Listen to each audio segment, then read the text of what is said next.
For over 200 years, beautiful Madisonville has been building a history that very closely rivals its sister city, New Orleans.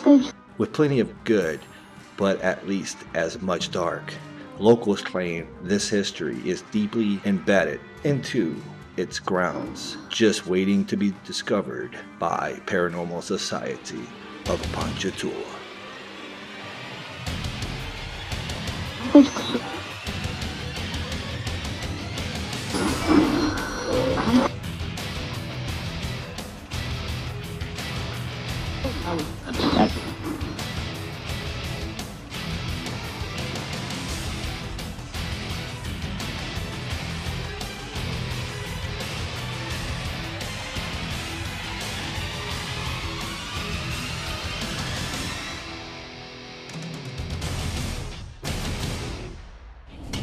So here we are, we just finished up at the Myrtles Plantation, and now we are heading to the historical Madisonville, Louisiana, to where we're going to investigate a historical jail of Madisonville. It is over 100 years old, and it is now a museum. Stay tuned. Stay tuned.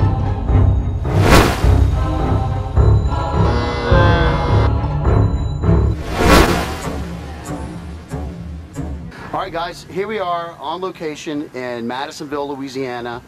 I think our Facebook followers and fans will know that we've kind of been promoting an investigation that we're supposed to do here tonight at the Lighthouse Keeper's house. And that's something that kind of fell apart last minute, as things do happen like that. And so I wanted to see if I could make lightning strike again like we did in Clarksdale, and see if I can come up and drum up another investigation the same day.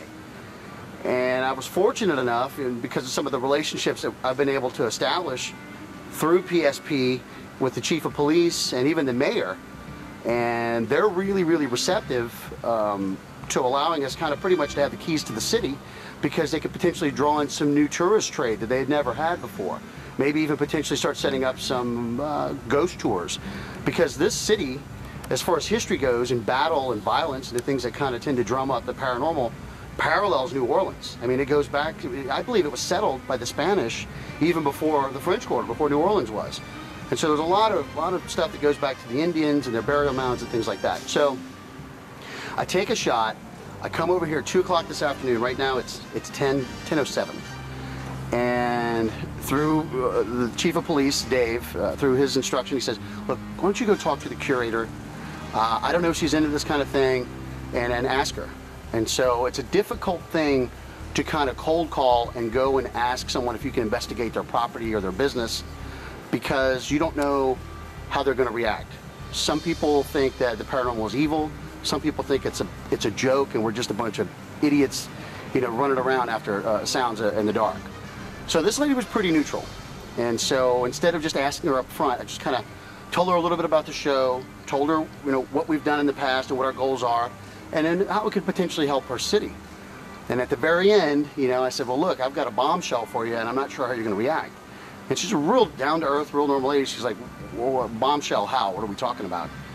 And I said, can we investigate this tonight? And so she was hesitant. She, you know, I can tell that, you know, as the curator of this museum and this property, she takes its contents really personally, and I respect that. I like that. She has a reverence for it. And so what I tried to do is kind of reassure her and let her know. Hang on one second. Turn to that rocking chair on that porch right there, Kenny. Can you see that? Yeah. What about it? Look, it's rocking, Kenny. Well, let me turn it just stopped. Oh, dang it. Holy moly. It just stopped. You're not going to see it now. Cool. Dang it. Are you serious? Yeah, dead serious. 100%. Well, I'll keep filming for a Well, I'm going to second. come, yeah, we'll leave it behind me, or am I going to be out of focus? No, you can go ahead. Stand by this. That's weird. All right, so in the middle of doing this intro, Kenny was standing here and I was standing where he is, and I can see the rocking chair, the one to the far right. I see it start rocking. It's going around, and I can't tell if it's in my periphery, and I'm trying to continue on with the intro, and then it starts really, really rocking. But by the time Kenny was able to turn around, it had stopped. So we'll see if it happens again, but probably nothing. Could have been a cat, but I was staring at it. I know it wasn't a cat. That's crazy. So told the lady a little bit about it, she was really hesitant because she feels so strongly about, you know, the contents, and she doesn't know me. I'm some guy. I said, hey, look, can I have the keys to your pride and joy tonight? So thankfully, like I said, because of the relationship that I've been able to establish with the chief of police, who's a big fan of the show, even before I met him, by the way, which is pretty great. And so thankfully, the chief of police, you know, I put her in touch with him on the phone, and he says, look, I'll be coming around there tonight. I'm even going to assign a deputy to kind of stick around and make sure they do, you know, what they're supposed to do. And you can see the police car right there. Mm-hmm. But anyway, so it turns out that the deputy that's assigned to us, Big Dave, Big Dave, yeah. He's a big fan of the paranormal. Like they're fans of paranormal, and they're people that you can tell have done some investigating. And and this guy obviously has done some investigating. And I like hearing reports and claims from policemen, specifically because they're trained observers. You know, they want to accurately remember and document, you know, an incident. So I like that. I think it's really good. And they to me, I think they strike as highly credible, because if they're just kooks making stuff up, it's hard to take them seriously in their profession. So that's where we are. And if you want to start walking in, I'll kind of tell you through some of the claims that we've heard.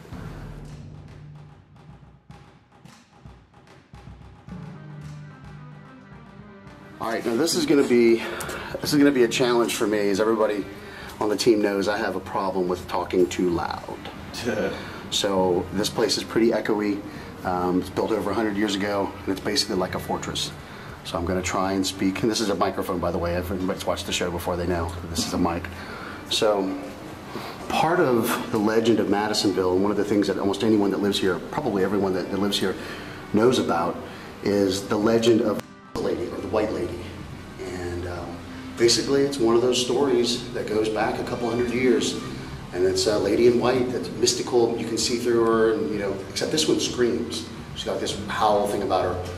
Well, it's such an important part of the folklore that there's a street named after her, and now even here in this museum, they sort of dedicated a jail cell to her. So if you want to come here, kind of look at the placard.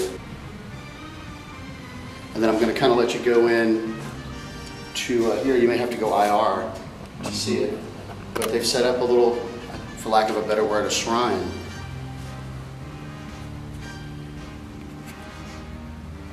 Spooky. There are some reports, they're kind of scattered because these are new people that just moved in behind in this house. They just built this beautiful home. But the people before, I think, used to complain of lights and weird things going on in here for hours. After hours? After hours, and which is interesting because this is only open on Saturday and Sunday. I said that before. The rest of the time it's locked. There's no one here. So I think they said balls of light, shadows, maybe even lights coming on, things like that. Oh, I thought you had said something about the bulb glowing. Okay, that's a good point. I was talking to the chief of police, and he told me that he was in here talking to, I think, the former curator. Now she's moved out of town. So he was standing under this light, okay? And not only did the bulb explode, but also the glass shield around it. So the glass showered down on both of them. I'm not sure if they can see the glass shield, but... Yeah, it's... Okay, yeah, I can now. Okay. I got it right there. And like I said, when a policeman, especially the chief, tells me a story, I have to give it a little bit more credibility because his job is to discern fact from fiction. I mean, that's what he has to do, you know? So... specific rooms, I don't have any claims other than one of the ladies that works in the museum upstairs said that this room, every time she has to come in here to turn this light on, she always feels like there's something like, you know, I think she explains the goosebumps and things like that. And now we've got the policeman that's here with us, Big Dave, and he even got goosebumps when he went in there twice, 2 separate times. Now we're going to come in because we've already had something that is probably not paranormal, but it's worth mentioning. There's a chain hanging on the wall. Let me go in first. Go ahead. Anyway, it's or that. That's fine. Look at it. It's not swinging anymore. I know. Well, go. Are you hot right now? Yeah. All right. So when we first started doing the walkthrough, we came into this room, and Big Dave Who's the first one to notice it? Oh, I think you and Melissa. Melissa. Yeah, Melissa saw it first. This chain was swinging about a half an inch either way. Now, these walls Solid.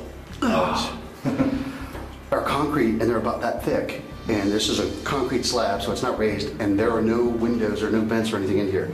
So this is something we're going to check on periodically, and I want to do some good quality time in here. But this chain was swinging. Yeah. And it's not now.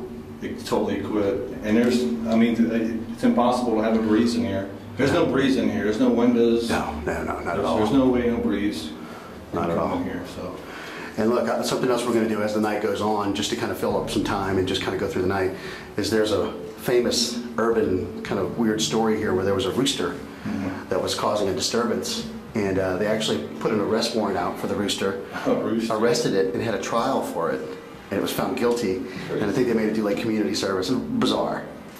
Are you serious? Well, that's why this is here. Are you serious? I'm serious. I'm serious. Well, it's true. That's crazy. Well, the way the story goes, is there was a lady that moved from New Orleans to here, which is, there's a lake that separates where we are right now from New Orleans, Lake Pontchartrain. It's about 24 miles. I don't know if it still is. It used to be the longest bridge in the world over water.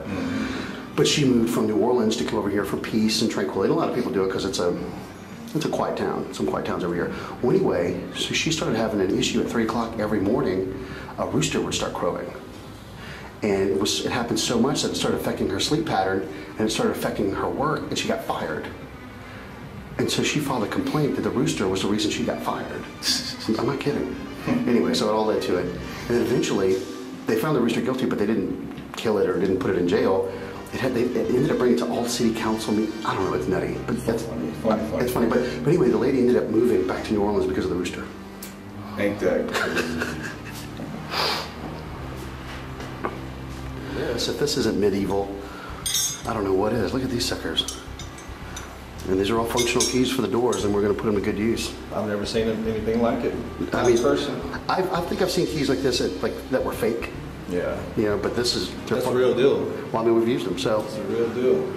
We're going to let this guy sleep it off. He's in there. Is he going to sleep through the whole thing? If he gets up, then I'm probably going to have to leave. All right, so originally, when I was talking to the lady, I was under the impression we would only have access to the bottom, the jail portion of it, and not the museum, which is up here at the very top upstairs. But Big Dave, the deputy, you know, was nice enough to approach the lady and say, hey, look, I'm going to be here all night. I'll take full responsibility. Would you please let these guys have access to the whole building? So she was a little hesitant, you know. Like I said, she takes her job very seriously. It's very personal to her, and I like that. And then she reluctantly kind of gave the keys over, and so now, well, I'll show you. We'll go inside. These are all the artifacts and pretty much all the history of the town. And so this might bode well for our intro. Well, I was hoping that there was something in here, something might be attached to. Maybe. All right, and so the lady kind of did a little walkthrough with me, and it literally kind of goes through the history. You've got the Indian history, and I'll let you kind of do, I guess, a panoramic. Cannonball that was found, I don't know if it was on the property or right near here. A lot of Civil War history coming through here. Yeah, that's insanely heavy. Yeah. All right. The Indians. So anyway, this stuff's pretty self-explanatory. I mean, it kind of lets you know, and there's artifacts, and then everything, arrowheads, an old fish hook made out of bone, old tombstone. Tombstone, wow. Yeah, wooden, yeah, right? Wow. Yeah, that goes back, I can't see a date on it, but yeah, no, it's not true. 1871 is the death date. Yeah. Wow. So if we come around here, you can kind of see now, part of some of the dark history of this town was that it was a shipyard, and they were a lot of shipbuilders, and you know, those are some roughneck, tough guys that are building these big giant wooden boats and things like that. And so, you know, it was almost like a gold mining town, the gold rush town, where it was just bad guys, bad women, bars, and really no law, no rule. And so there were deaths and murders and things without trial and without even law enforcement interaction or interference. So it was kind of like the Wild Wild West here for a long time. And everybody pretty much agrees with that. So knowing what we know about the paranormal, that's good. You know, this should be a hotbed of activity for us. This whole town. This sort of documents part of some of the darker times of our country. These are slave purchase documents. You know, so, you know, we can't do anything about our history. We just don't repeat it. That's all I can say. But it's just it's sad. You know, this is documentation for the purchase of a human being. Isn't this place open to the public? In fact, it is.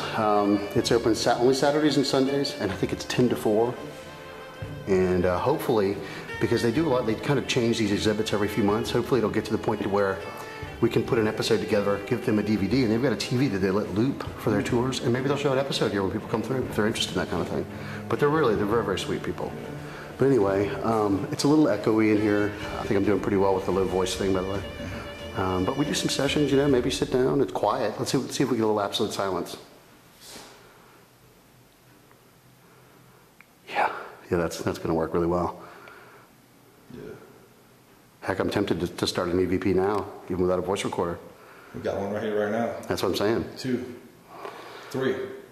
Well, look, so at the Alcazar, when I was just doing mic check, I think we got one of our top 5 EVPs. I know. So, is there anyone in here?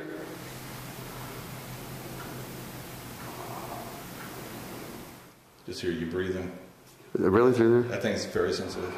Like you're saying, you know, sometimes there are stories of entities or beings attached to certain artifacts, and if this isn't a room full of artifacts, then maybe. I mean, did this cannonball take a life? Did it? Is this an instrument of death? All those arrowheads. I think downstairs, for whatever reason, and this isn't, I'm not intuitive, I'm not psychic, but I think we're going to get some EVPs, because even up here, because the walls are so thick, I mean, it is absolutely silent. Now, before we shut this down, the investigation we were supposed to do of the lighthouse keeper's house, now, we're going to do the investigation of that, and if that doesn't work out, that's fine, but we're definitely going to have access to the lighthouse, and that should be a lot of fun. But the lighthouse and the lighthouse keeper's house used to be connected, and then in 1950 or late 1950s, they removed the house and moved it up into the town. And here's a photograph of it before they moved it. I thought it was kind of pretty. It looks just like it. Yeah, exactly. So this is the way it was. It's nice. But now this is what it is. The whole structure's gone, been wiped out by storms and stuff, so. That's how it is now. This is what it looks like now. So I'm looking at some of the history. The lighthouse at the mouth of the Tchefuncte River was built in 1838. Wow. That's incredible. Yeah, I was talking about some of the rough and tumbler guys. I mean, these are the shipyard workers, you know? Look at that. I mean, this just looks unbelievable. A lot of people. It is. How they get everybody together to take that one picture? Yeah. I said it was rough, really, really rough. Well, let's get our equipment and get with it. Now, one of the things about this location, because it is so small, and you don't really, I know we have the individual cells and things like that, but we decided not to go with the DVR system. So you're not going to see the big screen with the grid, that kind of stuff. So this is going to be a little bit more old school. This is kind of when we started doing investigating. You grab a camera, voice recorder, and just kind of go gangbusters in and see what you come up with. And those are fun. It's kind of it's a simplified way to kind of to do what we do. So we'll see what we come up with. All right, so we're going to send the girls into first what would seem like the most active cell, they say. It's not moving. It quit moving? Yeah, it's not moving. The chain quit moving. That's crazy. When I first walked in here earlier, Swing. it was swinging. Just a swing. It was just swinging. I mean, nobody was even in here and even touched it. All right, this is what I'm going to do too. I'm going to lock y'all in. Okay. So, all right, we're going to lock y'all up in here. Okay. Do you want this on? I'm going to shut the lights out. You scared? No, I'm not scared. You're scared. I'm going to shut it. You go ahead and get in there. You're going to shut this door? Yeah. Okay, I'm going to lock y'all in. Goodbye.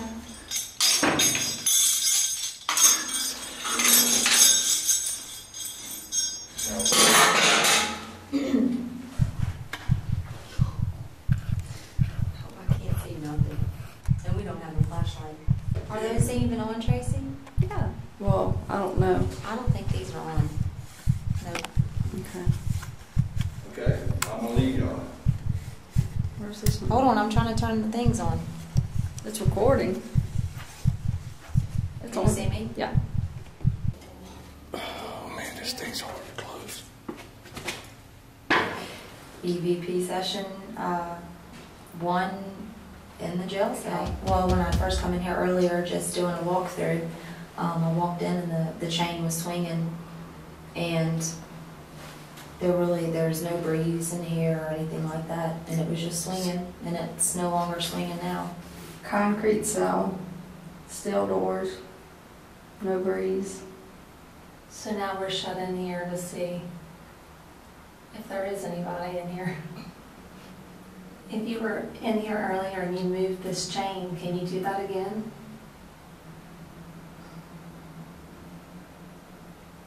I think the officer said there was a cold spot here too. Yeah, he I actually missed it. Well, he actually got chills. We didn't have a camera going or anything, but he actually had chills on his arms, on both arms. Can you come back in the cell now that we're in here?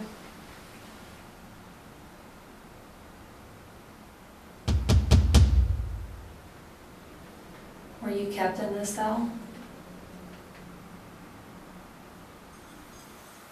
Did you hear that? Yeah, it sounded like it was on that, like where the keys are, Yeah. on that chair. Is there anyone in here with us?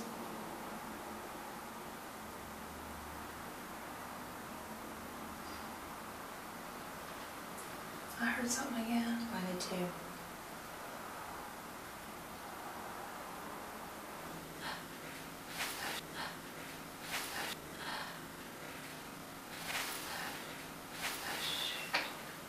I just saw something. Experience like with the Civil War and then Indians, so I mean if there is some activity, it might not be. So maybe we can get some answers or some leads. We're going to use the EVP device on the phone that if it picks anything up, you know, it'll say the word. You have the volume turned up. Now I do. Okay. I'll just set it right here.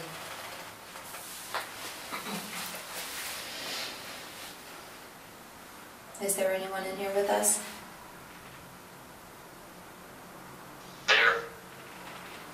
Beer? Beer? Okay. I like it. Okay, we like beer. And that's great, because the little sign over there, it says that, you know, people that were Drunk? Sleeping like at all. Yeah. Yeah. they would put them in here. Interesting. Oh, gosh, that's That's good. good me. Let's say eat. Yeah. Yeah. Beer, then eat. Maybe we should Yeah, go. usually you eat after you drink beer. That is true. Call. Call. One call. It is strange how whenever you're at certain places, it picks the random words to say. That could work or be most likely. I mean, we were just talking about that situation. Yeah, well, that's what I'm saying. Even like whenever on other investigations, like it, most of the time it brings out words that are pertaining to where we are. Yeah. Not that we necessarily always believe that. I'm just saying it's just strange how it doesn't, sometimes it picks out just random things to say, but beer and all that. I've never heard that thing say beer before. Can someone give us a name, their name? What did it say? Proof. Proof. Okay. What would you like us to prove? When. Hear it? What is that? When. It's not windy outside. What was that?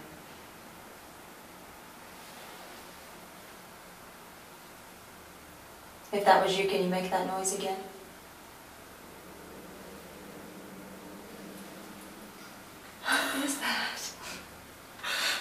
That was the exact same noise. I know.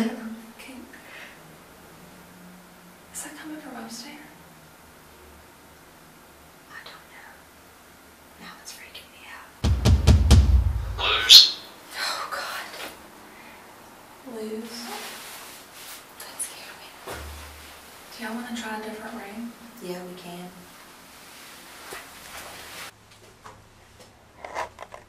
Oh, he really did lock it. Did he really? I guess. In the beginning, Kenny pretended like he locked it.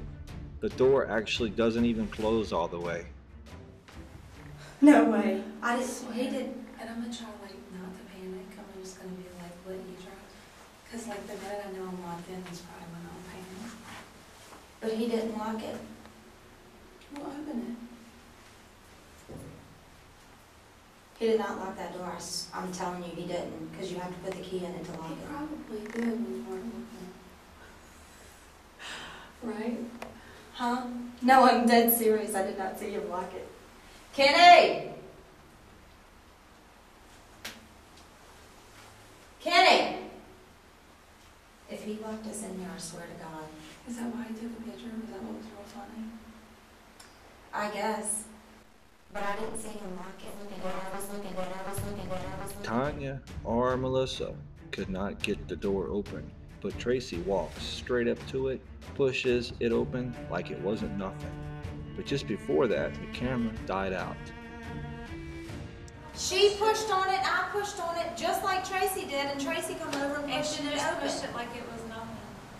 I swear, we couldn't get it open. That's why I was calling for you. I thought you locked us in. Kenny and I are outside, staying quiet, and we hear yelling coming from inside the jail.